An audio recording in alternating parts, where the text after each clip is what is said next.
하나님이 우리 안에 거하실 수 있도록 예수님께서 장막을 짓는다는 얘기예요. 집을 짓는다는 얘기예요. 그러니까 예수님이 우리 안에 들어오셔서 그렇게 거처를 마련하셨다라고 하는 건 곧 뭘 얘기하느냐면 하나님이 우리 안에 머무르실 수 있는 장소가 바로 우리의 몸이라고 하는 것을 얘기합니다.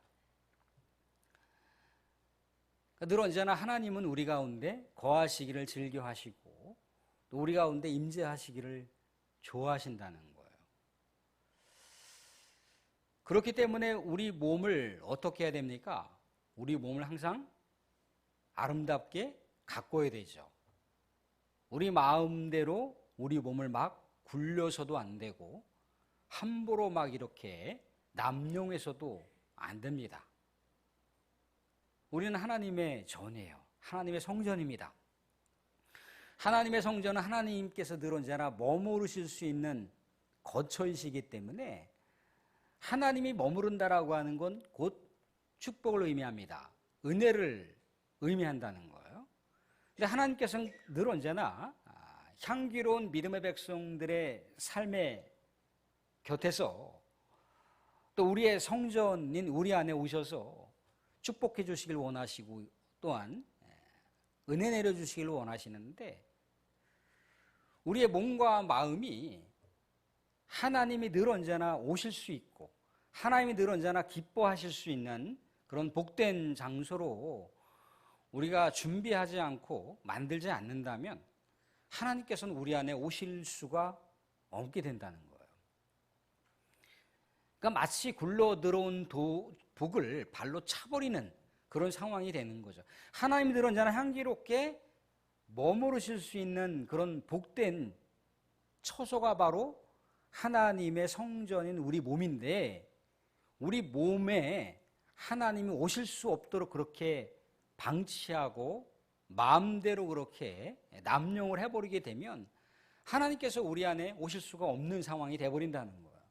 하나님의 은혜와 하나님의 축복이 흐를 수가 없는 거죠.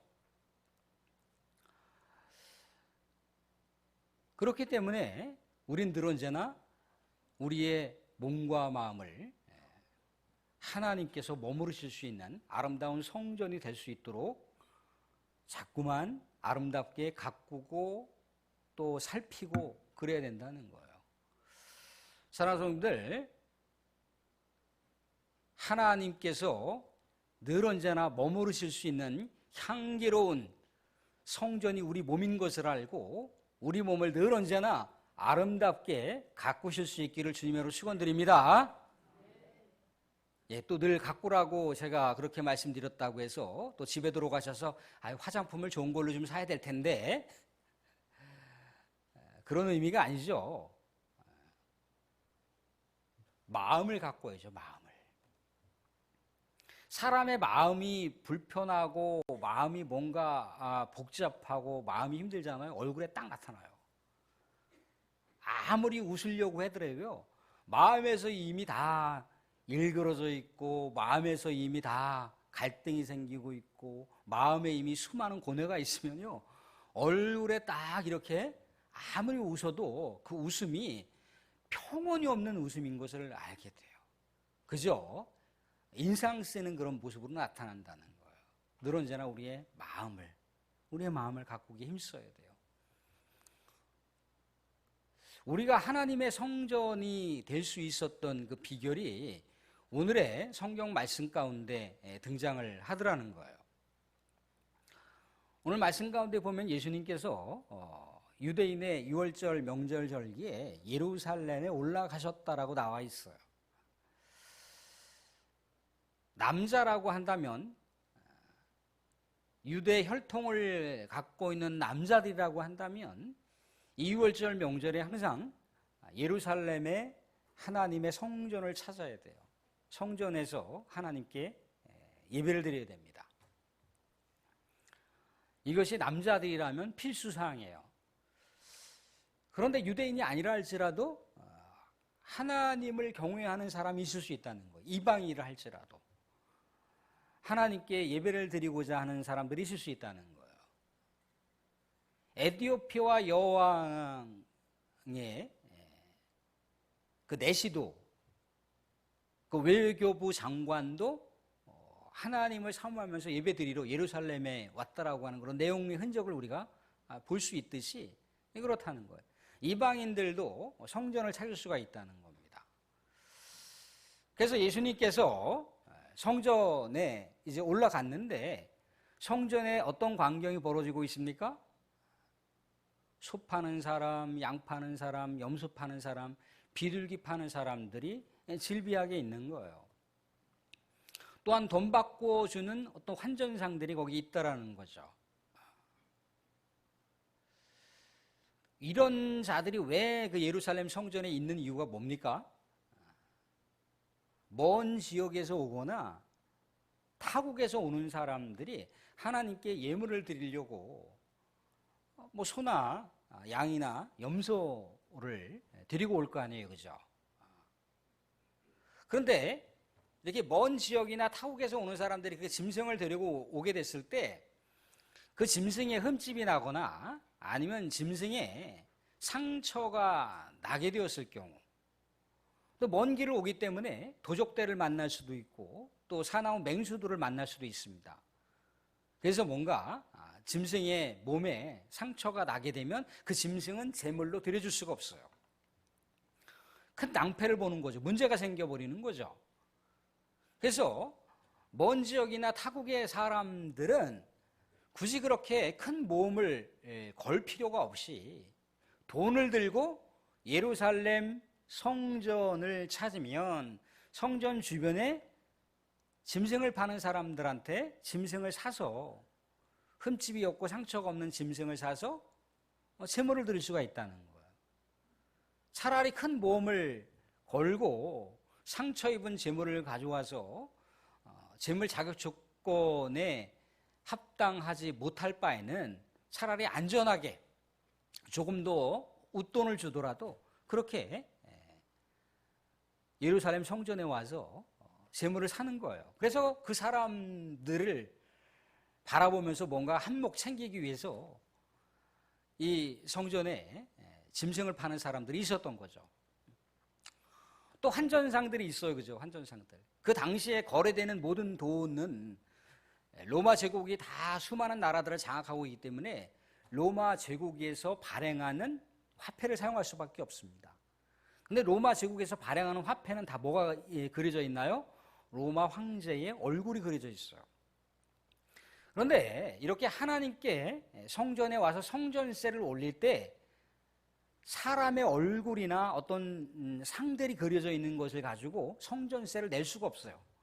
하나님은 우상을 싫어합니다. 또 우상을 싫어한다고 해서 우리 이 우상 장로님을 싫어한다는 얘기가 아닙니다. 우상을 싫어해요, 우상을.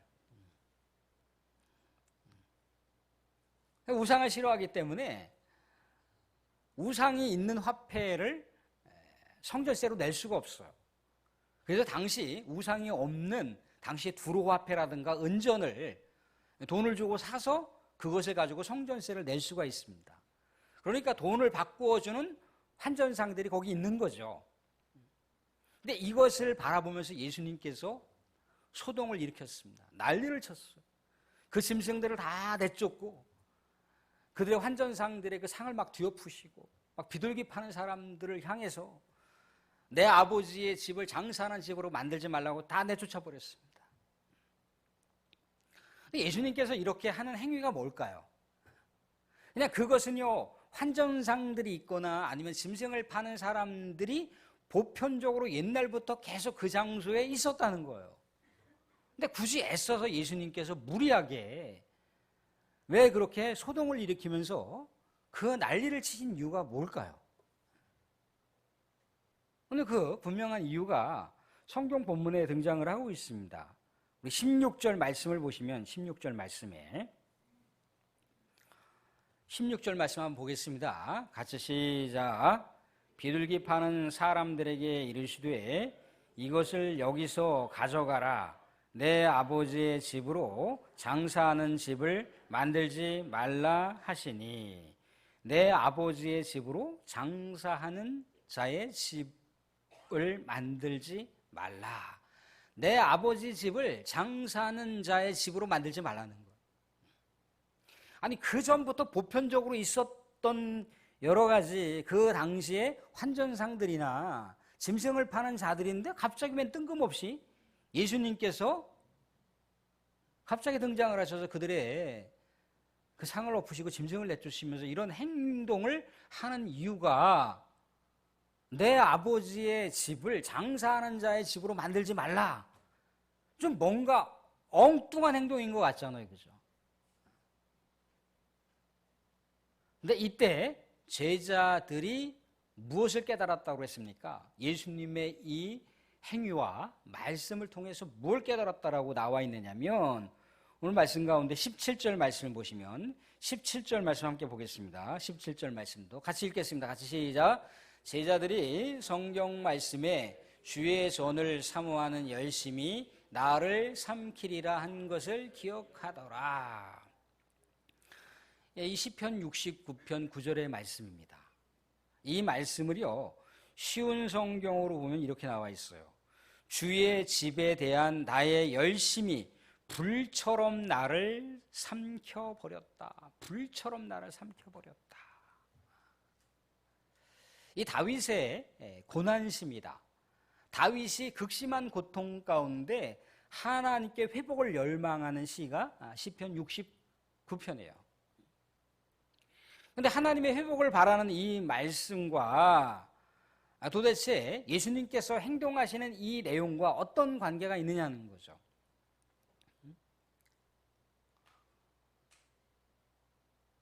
예수님께서는요, 뭔가 성전을 정결하게 하려고 하는 행위라는 것을 알 수가 있어요. 또한 예배가 우리 하나님께 온전하게 드려지는 예배의 장소로서 성전이 기능을 해야 된다라고 하는 것을 우리 주님께서 강조하시기 위해서 그런 행동을 벌였다라고 하는 것을 알 수가 있어요. 그러니까 여기까지만 보면 아직도 이게 도대체 뭔 얘기인가? 그냥 예수님께서 그 성전을 깨끗하게 하기 위한 것은 알겠는데 그 전까지 아무렇지도 않았잖아요. 그죠? 그 전까지 아무렇지도 않았는데 갑자기 굴러 들어온 돌이 박힌 돌을 빼내는 것처럼 갑자기 버젓이 보편적으로 그렇게 살아왔던 사람들에게 이렇게 예수님께서 뭔가 강력하게 행위를 통해서 뭔가 보여주려고 했던 것은요, 그렇게 썩 와닿지 않는다는 거예요. 그런데요, 이 말은요, 그저 예수님께서 성전을 깨끗하게 정결하기 위한 행동이 아니에요. 이미요, 구약 성경 예언자들을 통해서 메시아가 성전에 등장하게 됐을 때 어떠한 행동을 표출할 것인지에 대해서 명확하게 계시되고 있는 내용이 스가랴서의 말씀과 말라기서의 말씀에 나오고 있다는 거예요. 스가랴 14장 21절과 말라기 3장 1절부터 3절까지 말씀을 보시게 되면요, 메시아가 성전에 오시게 되면 하나님을 대적하는 자들을 내쫓으신다라고 하는 대목을 볼 수가 있어요. 말라기 3장을 보시게 되면 메시아가 성전에 오시게 되면 하나님께 드려지는 예배가 올바른 예배로 회복될 것이다라고 하는 대목을 볼 수가 있어요. 누가 오시면? 메시아가 오면 우리 하나님과의 관계가 회복되는 예배가 우리 하나님께 올려드려진다는 얘기예요. 그러니까 예수님의 이 행위는요, 성전을 개혁하기 위한 행동이기도 하고 하나님께 예배가 온전하게 드려지는 예배로서 그 기능을 하기 위해서 예수님께서 그렇게 행동을 표출했다라고 하는 것을 볼 수가 있다는 거예요.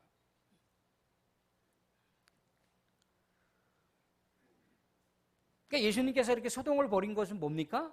온전히 성전이 성전으로서의 기능을 하고 성전이 하나님께 나아가는 장소로서의 기능을 하기 위한 그런 조치에 임한 행동이라고 하는 것을 우리가 알 수가 있다는 거예요. 사랑하는 6월절은 어떤 절기인가요?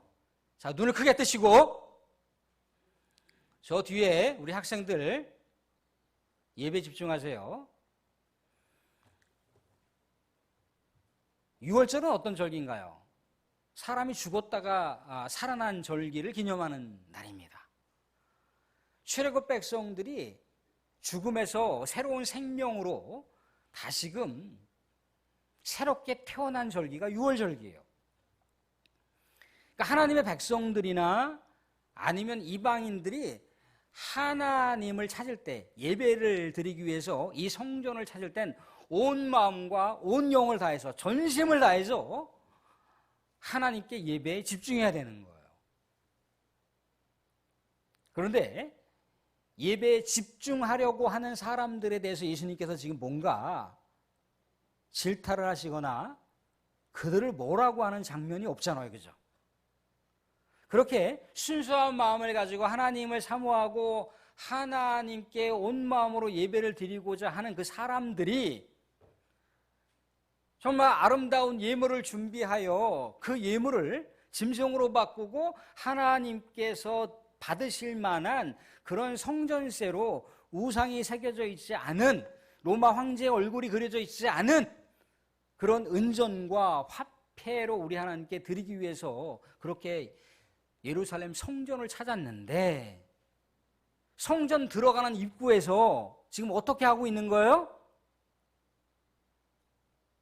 짐승떼를 파는 사람들이 뽀젓이 앉아있고 환전상들이 앉아있는데, 그들이 앉아있는 것을 뭐라고 하는 것이 아니라 그들이 폭리를 취하고 있다는 거예요. 2배, 3배, 4배 폭리를 취하고 있다는 거예요.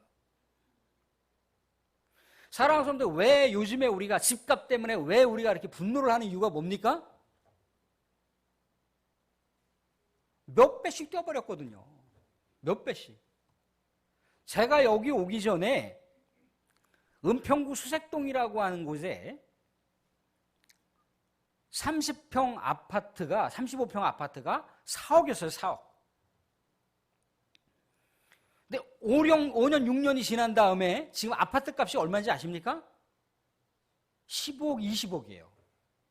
15억, 20억. 4억짜리 했던 아파트가 15억, 20억이 됐다는 얘기예요. 몇 배나 뛴 겁니까? 몇 배나? 5배, 6배가 뛰고 있어요. 어디 그 젊은 사람들이 5년, 10년 그렇게 돈을 벌어서 그런 아파트를 살 수가 있습니까? 사고 싶지 않아요.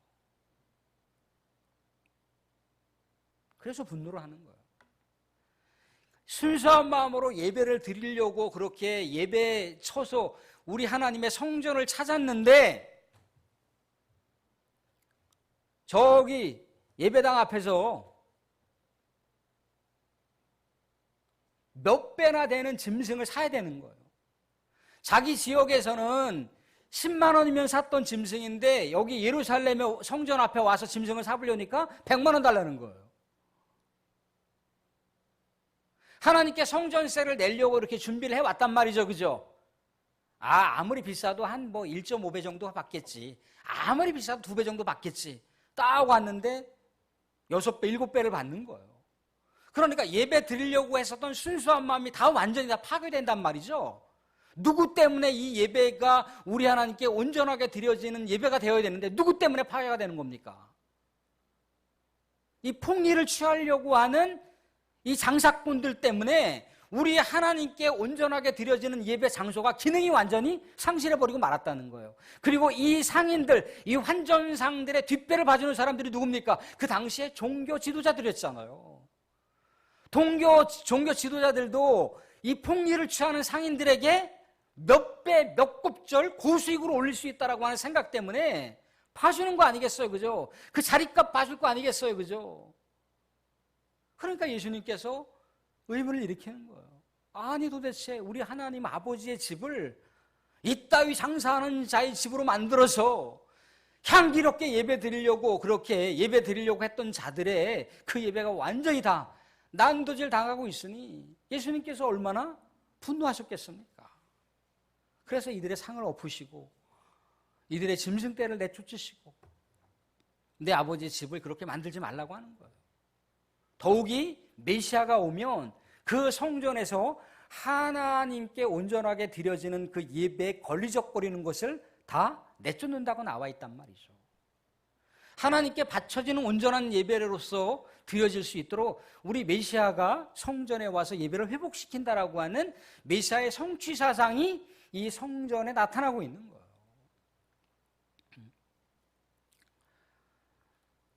이 난리법석을 치니까 유대인들, 유대 종교 지도자들이 뭐라고 얘기합니까? 18절에 이렇게 얘기를 하고 있어요. 18절 말씀 한번 띄워봐 주시기 바랍니다. 이에 유대인들이 대답하여 예수께 말하기를 내가 이런 일을 행하니 무슨 표적을 네가 도대체 무슨 권리로다가 이런 행위를 하고 있는지 표적을 보여달라는 거예요.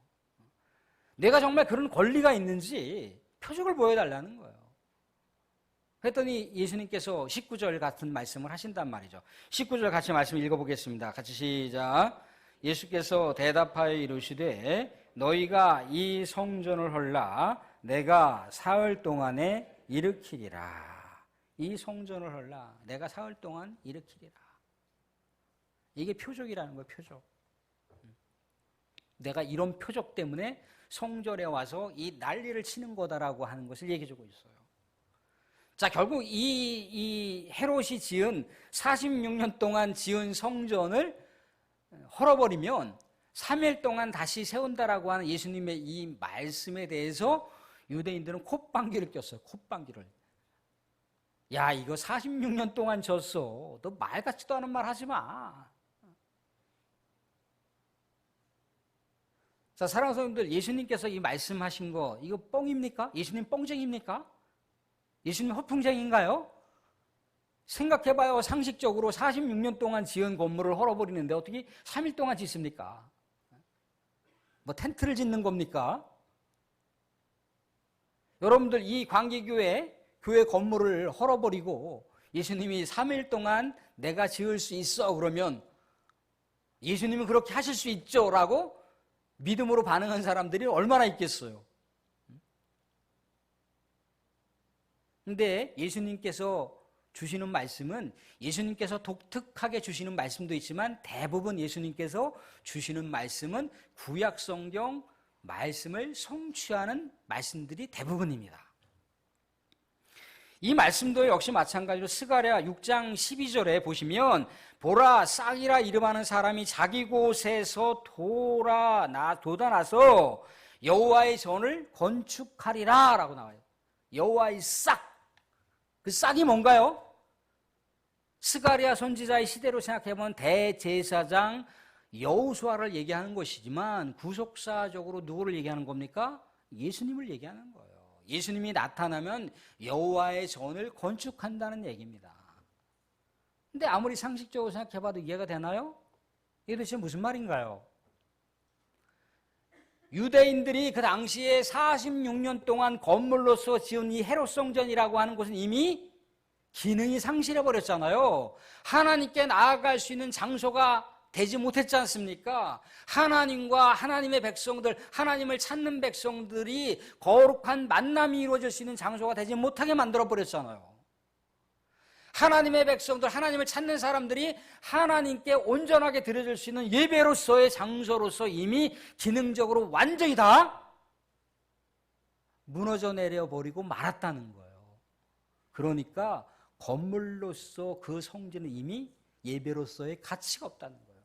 하나님께서 머무실 수 있는 장소가 되지 못한다는 것, 이 성전은 필요가 없다라고 하는 얘기까지 예수님께서 극단적으로 말씀하시고 있는 거예요. 이따위 성전 필요 없어 라고 얘기하시는 거예요. 얼마나 과격하게 말씀하시는 겁니까? 그리고 내가 사흘 만에 성전을 새롭게 짓겠다라고 하는 것. 결국 오늘 말씀 가운데 보면 우리 말씀 가운데 21절, 22절 말씀을 같이 한번 보도록 하겠습니다. 21절, 22절 같이 말씀 읽겠습니다. 같이 시작. 유대인들이 이르되 이 성전은 46년 동안 지었거늘 내가 3일 동안에 일으키겠느냐 하더라. 그러나 예수는 성전된 자기 육체를 가리켜 말씀하신 것이라. 22절도 죽은 자 가운데서 살아나신 후에야 제자들이 이 말씀하신 것을 기억하고 성경과 예수께서 하신 말씀을 믿었더라. 아멘. 무슨 얘기입니까? 성전이라고 하는 것이 어떤 곳이죠? 하나님께서 임재하시는 장소. 하나님과 하나님의 백성들이 거룩한 교제가 이루어지는 장소. 그 교제는 하나님의 백성들에게는 하나님께 올려드리는 거룩한 예배가 이루어지는 장소라는 거예요. 그런데 헤롯 성전은 이미 다 기능이 상실되어 버리고 말았죠. 있으나 마나한 그런 곳이 되어버렸다는 거예요. 예수님께서 상인을 쫓은들, 예수님께서 환전상을 쫓은들 그 다음에 또 다른 유월절이 있을 때 짐승을 파는 장사꾼들이나 환전상들이 그 안에 없겠습니까? 또 다시 모여들겠죠. 그런 성전은 이미 성전으로서의 기능을 상실했다는 거예요. 그래서 예수님께서 이제 내가 성전으로서 하나님께 나아갈 수 있는 장소가 되고 하나님께서 임재하시는 장소가 되고 하나님께 예배 드릴 수 있는 거처가 되신다는 거예요. 그래서 예수님께서 뭐라고 얘기하시나요? 내 안에 하나님이 계시고 내가 우리 하나님 안에 계시고 또한 우리 하나님과 내가 있는 곳에 누가 있다고 합니까? 믿음의 사람들이 그 안에 있는 그런 놀라운 교제의 사상, 교제의 그 활동이 뭐라고 얘기하는 거예요? 성전이라고 얘기하는 거예요. 예수님께서 하나님의 성전이 되신다는 거죠. 하나님께 나아갈 수 있는 만남의 장소가 되는 것이고 하나님께 나아갈 수 있는 예배 장소가 되는 것이고 하나님께서 임재하시는 장소가 바로 예수님이 되신다는 거예요. 예수님. 그때까지 제자들은 몰랐지만 예수님이 죽고 나서 부활하시고 나서야 그 말씀이 무슨 말씀인지 알았죠. 그래서 우리가 예수 그리스도의 이름으로 기도하고 예수 그리스도의 이름으로 모이는 거예요. 머릿돌 대신 예수님께서 모여서 우리가 교회 공동체를 이룬단 말이죠. 이게 성전이에요, 성전. 예수님의 이름이 머문 곳이 성전이란 말이죠. 그래서 우리가 모였을 때는 공동체적인 성전이 되지만 우리가 각자 삶의 현장으로 흩어져서는 뭐가 되는 겁니까? 개인적인 성전이 되는 거예요. 자, 사랑하는 성도님들, 예배라고 하는 것을요, 사도 바울이 어떤 개념으로 전환시키느냐면, 사도 바울은 우리가 하나님의 성전이라고 얘기했잖아요. 그죠? 성령이 임하시는 하나님의 성전. 로마서에서 뭐라고 얘기하나요? 하나님의 모든 자비하심으로 너희에게 말하노니 너희가 하나님의 살아계시고 기뻐하시고 거룩한 산 제물로 드리라고 한다는 거예요. 이것이 뭐라고 해요? 영적 예배니라. 이것이 영적 예배니라. 예배라고 하는 것이 우리가 그냥 모여서 찬양하고 경배하고 말씀 나누고 라고 하는 것도 예배가 되지만 이 성전, 예수님께서 우리 안에 들어오시고 하나님께서 임재하시는 이 거룩한 성전을 아름답게 가꾸고 우리 하나님께서 기쁘시게 여기시는 거룩한 복된 장소를 늘 언제나 향기롭게 관리하는 것, 그것도 예배라고 사도 바울이 얘기를 하더라는 거예요. 사랑하는 성도님들, 말씀 뵙겠습니다.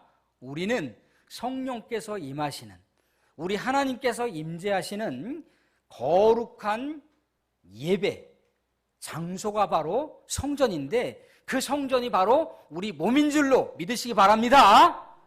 한 주간 살아갈 때 하나님께서 기뻐하시는 우리의 몸, 하나님께서 언제든지 향기롭게 들어오셔서 마음껏 축복하실 수 있는 성전인 우리 몸을 향기롭게 가꾸시고 관리하시고 향기롭게 아름답게 꾸미실 수 있는 복된 한 주간의 삶이 되실 수 있기를 주님으로 축원드립니다.